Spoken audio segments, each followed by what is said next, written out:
Gusto mo bang matutunan kung paano mag-print ng stickers for your printing business?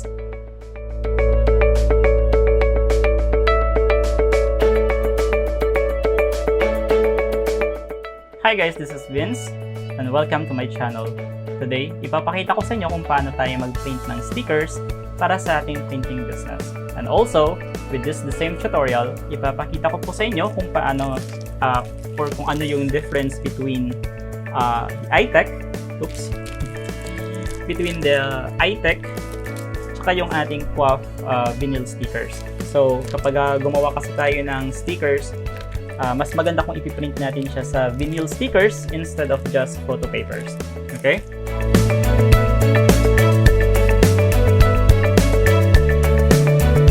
Before we proceed, ano ba yung mga kailangan nating mga gamit and materials bago tayo makapag-put up ng sticker business? So, first of course, kailangan natin ng vinyl stickers.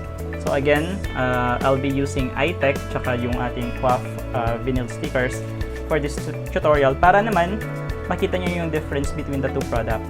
And also, as you can see here, start tayo sa taas.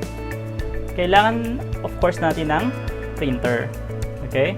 So, again, I'm using Epson L220 na printer. And then, kailangan din natin ng laminator. So, ang laminator, guys, it depends, no? Dito kasi sa iTech, I don't think you need a laminator for this kasi waterproof na yung output po nito. Whereas dito naman sa ating QUAF na vinyl sticker, nakasaad dito sa kanilang packaging na it's not waterproof. So, you definitely need a laminator for this one para maging waterproof yung inyong sticker product. And then of course, dito sa baba, meron tayong Silhouette Cameo 4. So ganito yung itsura niya. Nabubulol ako. Okay, so ang Silhouette Cameo 4, ito yung ating cutter. So kahit anong shape na gusto nung client nyo, na kung anong sticker shapes na ang kailangan ng mga client, hindi nyo na kailangang magupit using scissors, no? So automatic siya, yung machine yung magka-cut. So any shapes, panis yan sa Cameo 4. Okay? Close lang natin ulit. Okay, so let me take you now to Photoshop and then let's open up a new document or create a new document. Again, since our printer is A4, then let's choose A4. I'll choose portrait orientation, and again guys, since this is for a print, make sure that the resolution is at least 300 pixels per inch or 300 dpi. Okay, and then let's hit create, and then let's open up now the document na ipiprint natin. Actually, gumawa na ako ng samples, no? Here. Okay, so these are stickers. These are flag stickers. Gumawa na ako ng mga flag stickers and also ng mga passport stamps. So, by the way, guys, these pictures are created using Adobe Illustrator. So, these are vector shapes. So, kahit anong shapes or kahit anong size pala ng print, kaya niya kasi this one is made into vector shapes, no? So kahit gaano kalaking print ang gusto ng client, pwede nating gawin yon, pwede nating i-print na hindi mawawala ng resolution. Make sure that you will save this file as a PNG file. Okay? PNG kasi, i-feed natin tong document na to sa ating Silhouette app para dun sa ating cutter sa Cameo Silhouette 4. Make sure na tanggalin na natin yung background. So, tanggalin na natin yung white background, guys, para hindi na mahirapan yung cutter natin na i-cut out yung mismong image lang. Okay? So, like that. And then, let's just quickly save this as, again, PNG. Okay? And then, after that, let's open up Silhouette Studio. This application is actually free, and then you can just connect directly your Cameo 4. So this is our Silhouette Studio. So i-open lang natin ngayon yung ating ginawang PNG file. So okay, ang kagandahan kasi ng sa Silhouette Studio guys, kapag PNG file na siya at wala na siyang white background, yung image lang talaga yung sinave nyo. Ang kagandahan kasi dito is na-auto trace na siya ng Silhouette Studio. What I mean is that if you zoom in, kung nakikita nyo yung red lines sa side, yun na yung yun yung kanyang cutting preference. Doon siya magka-cut. Ito yung ika-cut mismo ng ating machine. And also you can see here na ika-cut din niya yung mga words, which we don't want to do that because napakaliit na nitong mga wordings now. So ang gusto lang nating i-cut is yung mga flags, but not this one, the words. So how to do that? So just click on it and then right click. I-release lang natin yung compound path and then choose those words and then just choose no cut. Okay? So ayan, nawala na yung red sa first batch. Let's do the same sa second batch. Again, no cut. Dito din, no cut. And for the last batch, no cut. So again, ang nakikita yung red line, yun lang yung ika-cut ng ating machine. So automatic na siyang maka-cut. Okay? So with this is good. Again, make sure that's A4 tong size din dito sa page setup. So isisend na natin to sa ating printer para ma-print na siya. And first, we will be using yung ating QWAF sticker. Okay, so ayan, tapos nang ma-print yung ating sticker doon sa ating QWAF vinyl sticker. So ito na nga yung kanyang output. Or like this, pakita lang natin sa camera natin. Okay. Maganda din naman yung kanyang output quality noon, yung print quality. However, kung titignan mo siyang mabuti, mukha siyang basa or maybe dahil kakalabas lang sa printer, but see, para siyang nagmo-moist, no? So kung itatouch natin siya using our finger, nag-i-smudge siya guys. So kapag idudot-dot mo pa yung daliri mo dito, for sure mag-i-smudge siya, masisira yung print. So again, nakasaad naman dito sa kanilang packaging, no? Sabi naman kasi dito din na not waterproof. Tapos nakalagay din na use Phototop to make it waterproof. Okay? So it's understandable na yung print quality natin or yung print output natin ay hindi waterproof. Nakasaad naman sa kanilang packaging. So this time, we will be printing the same document using ito namang ating iTech na vinyl sticker. Okay? So same preference, A4 portrait matte high color, click OK. One copy, click print. And then let's just wait for the print to finish. Okay, so habang nagpiprint yung ating printer doon sa ating iTech na vinyl sticker, this time, ilalaminate ko na itong first print natin dito sa ating QWAF sticker. This one, ilalaminate ko na ito using this QWAF cold laminating film. So again, with this one, we need to use a laminator. Okay? So, all you have to do is to insert this one here. I-feed lang natin siya. And then, let's click run. Kapag na-feed na siya ng konti lang, no, i-feed nyo lang siya ng konti para hindi siya matanggal. And then after that, ipipil lang natin to. Let's just take it out. And then, i-feed na natin tong ating print. Again, this is printed using the QWAF vinyl sticker.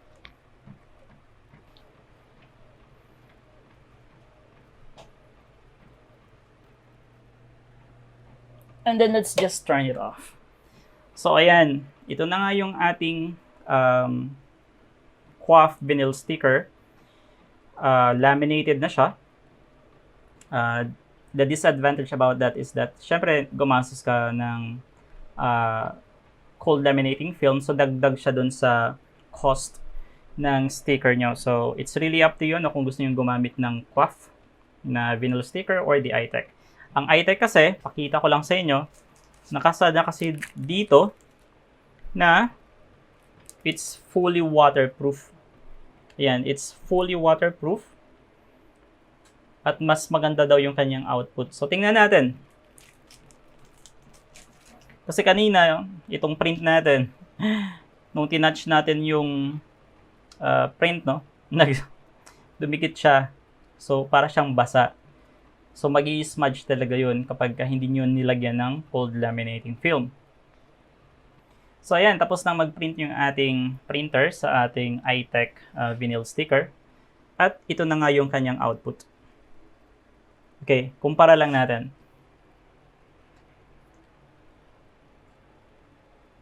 Take note guys no, na we printed this document ng parehas ng printer settings.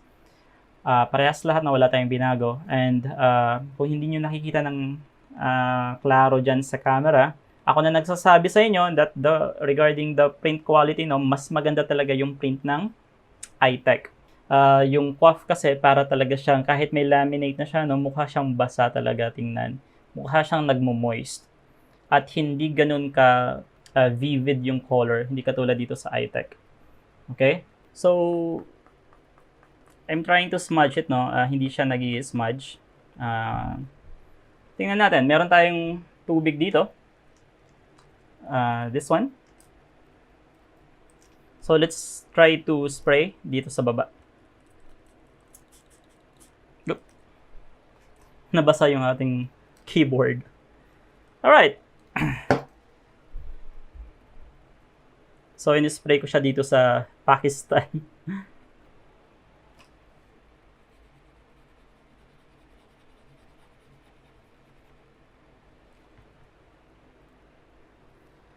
Ayan guys, so yung iTech nga talaga natin is waterproof na siya. Right out of the print, no? So, hindi na natin kailangan ng cold laminate. At syempre, mas mababa yung cost nito kapag maraming umorder sa inyo ng stickers. But then, for the cost pala, no, medyo mas mahal ng kaunti si iTech versus kay QUAF.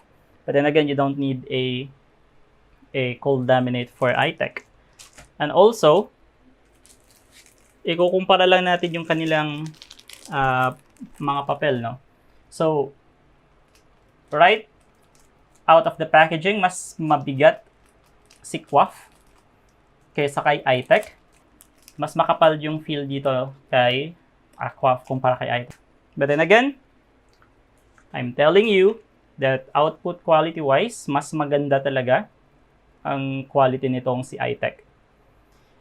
Okay? So, now, ipapakita ko sa inyo kung paano natin ito i-feed dun sa ating cutter para mag-automatic cut na siya at hindi nyo na kailangan gumamit pa ng gunting. Okay, so open lang natin to and let's just turn it on.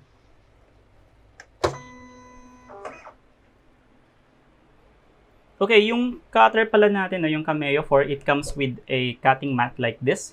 So, all we need to do is ididikit lang natin dito yung ating sticker. Unahin natin i-cut itong si iTech. So, let's just put it like this.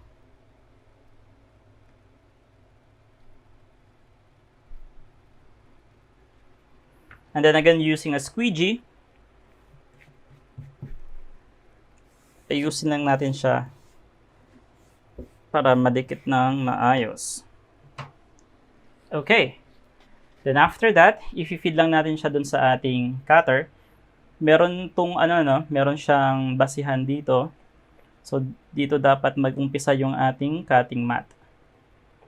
Like so, once that okay, i-feed lang natin siya. And then let's just go back to sa ating Silhouette Studio. Okay, dito sa ating Silhouette Studio again, punta tayo sa Send. Make sure lang natin, again, hindi kinakat yung words. Yung sticker lang talaga yung gusto nating i-cut. That looks good. And then again, gumawa na rin ako dito ng preset, no? For iTech vinyl sticker, I just use number 2 para sa blade depth. Passes is 1, force is 10, and then speed is 5. And let's click send. So by the way, nung nag-start ako nito, marami ding trial and error, no? Sa paper, marami akong naaksayang papel. Sinubukan ko yung ibang brand din, which is not good. Sinubukan ko rin yung ibang settings. Marami akong settings na nilalaro ko yung settings dito sa ating cutter. Kasi minsan, sobra, minsan naman kulang. Kaya pag tinanggal mo yung sticker dun sa dito sa ating mat, minsan hindi natatanggal, minsan naman sobra. So ipapakita ko sa inyo kung what I mean, no? So if you want, you can take note of these settings then.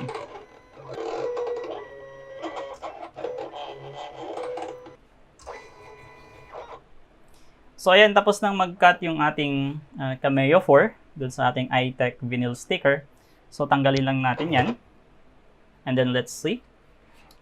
So again, no, may mga dati, marami din akong ginawang trial and error, no. Kasi yung settings ng blade, tsaka nung number of force or passes and speed dun sa ating blade, minsan kasi, minsan kulang, minsan sobra. So, I find this very effective tong settings na to for iTech. So, pag tinanggal mo siya, it's all good. Walang naiiwan dun sa ating cutting mat kasi hindi siya sobra. And then of course, kapag tinanggal natin yung ating sticker, suwabe yung pagkatanggal niya, no? So, walang labis, walang kulang. So if you want, you can copy guys the settings dito sa ating Silhouette Studio. So, that's that for the iTech. Mamaya itetest natin yung pagka-sticky niya, no? Doon sa ating, itetest natin yung kung nadikit ba siya dito sa ating tumbler. Okay, that's that for the iTech. This time, we will be cutting again this coif. So just remember guys na kanina nabanggit ko, mas makapal nga itong paper ng coif. Plus, naglagay pa tayo ng laminate. So, mas makapal talaga yung papel nito. Ibig sabihin, pagdating dun sa ating Silhouette Studio, mas malaking force din ng blade ang gagamitin natin para makat siya ng maayos. So again, let's just put this right here.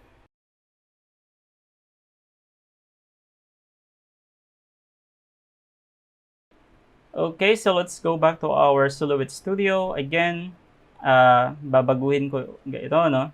Gagawin ko itong for the coif, guys, since makapal nga siya. I'll be using 4 as blade depth. And then for the force, I'll be using 15. And then for the passes, I'll be using 2. Okay, let's click send. So yan, nire-register ng ating Cameo yung ating print. That's why meron siyang registration marks dito, tsaka dito.